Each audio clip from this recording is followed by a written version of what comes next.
Finally, we can talk simply about the text about David and Jonathan.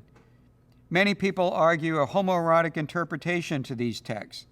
They argue that David is erotically attracted to Jonathan and vice versa.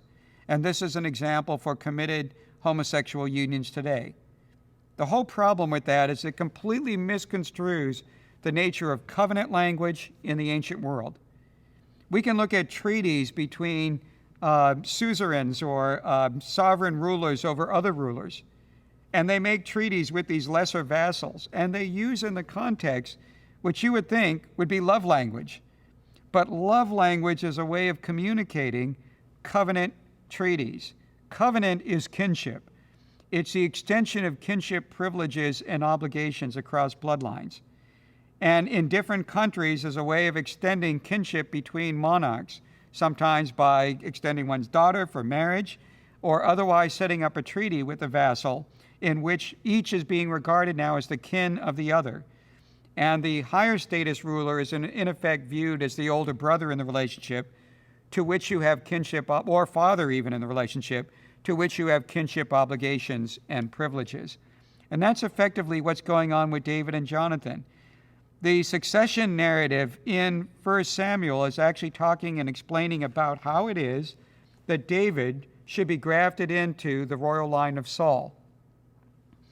And why is it that the succession didn't move directly from Saul to his son Jonathan? The reason why is that Jonathan and David enter into a covenant relationship, in effect, in which David functions as the older brother of Jonathan. In that context, we have lots of love language, but it's not erotic love language. It's kinship language that we have. Take the text, for example, in 1 Samuel 18. The soul of Jonathan was bound to the soul of David, and Jonathan loved him as his own soul. Some interpreters want to look at that and say, see, that's sexual. That's erotic. But compare that to Genesis 44:31, where it says that Jacob's soul is bound up with his son Benjamin's soul. That's not erotic. That's kinship language. Or how about the text in Leviticus 19:18, you shall love your neighbor as yourself. That's not erotic. That's kinship language. Compare it with the language of covenant treaties. For example, you must love him as yourselves, addressed to the vassals of an Assyrian king. Again, it's not erotic language, it's kinship language. Or the reference to King Hiram of Tyre as David's lover in 1 Kings 5:1. David isn't having sex with him, it's kinship language that's taking place.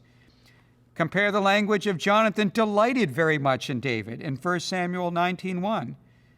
1 Samuel 18:22 says that King Saul delighted with David, and all his servants love you.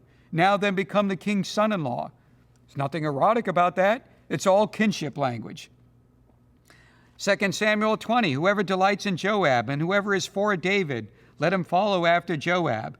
And God delights in David. None of that is sexual language. It's all kinship language. So people who read the story of David and Jonathan as an erotic relationship simply don't understand what covenant and kinship is about in ancient Israel. And that will end our discussion about the Old Testament and homosexual practice. Many of you preached on marriage on June the 9th, Sunday. Thank you for doing that.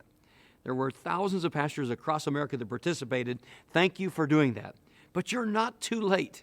If you could not, for some reason, preach on marriage on that particular Sunday, pastors, go right ahead and pick a Sunday sometime very soon, whenever it's convenient for you. Some of you were in sermon series and couldn't break in at that time. Others of you didn't even know about this movement, pulpitfreedom.org. Pulpitfreedom.org is the place to sign up to be a part of this avalanche of truth we're spreading across America. As much as we can, we'd like to be before the Supreme Court announces its verdict on Prop 8 or on DOMA, Defense of Marriage Act. But even if you come after that announcement, by all means do that. Why, Pastor? Is because you have the ultimate last word. That is, God does. You really don't, but God does. God invented marriage, not the Supreme Court, not a state legislature, not the federal government. Marriage was designed by God from the beginning. You know how the Bible begins in Genesis with the marriage of a male and a female, and it ends in Revelation with the wedding of a bride and a groom. And in between, Jesus says in Matthew 19, we're created male and female, quoting from Genesis. And the two complementary halves of humanity come together. And what God has put together is two become one. What God has put together, let no one rip apart. In other words, what God has defined as marriage, no court, no legislator, not even the voting public can redefine. So you, pastor, as a spokesperson for God, you have the final word. You are representing the final authority. You're representing the ultimate chief justice of the universe. So even though that June 9th date passed that many of us chose to preach on marriage, you're not too late. Jump right in. Pick a Sunday. Sign up at pulpitfreedom.org. Pulpitfreedom.org. Sign up there and join the avalanche of truth being released across America that helps explain the definition of marriage. By the way, anytime the government has a vested interest in trying to redefine marriage, there are three casualties that are sacrificed at that altar. One is personal freedoms. The second one is parental rights. And the third is religious liberty. The radical homosexual agenda of redefining a marriage and religious liberties cannot coexist in the same culture at the same time. There's two locomotives. They're headed at each other at full speed. One will survive when the day's over. Either the radical homosexual agenda of redefining marriage or religious liberty. Not both can coexist in the same country at the same time. One of the high-level officials in the Obama administration has said the radical homosexual agenda, they're using other words than this, they were saying civil rights of homosexuals to redefine marriage is so important it trumps the First Amendment. It trumps all religious liberty. They cannot coexist, we would tell you, in the same nation. So you have the opportunity to spread the truth of God's Word. Let's join together, all preach on the topic of marriage at approximately the same time. So select a date. Pulpitfreedom.org is the place to sign up. Thank you so much for doing that.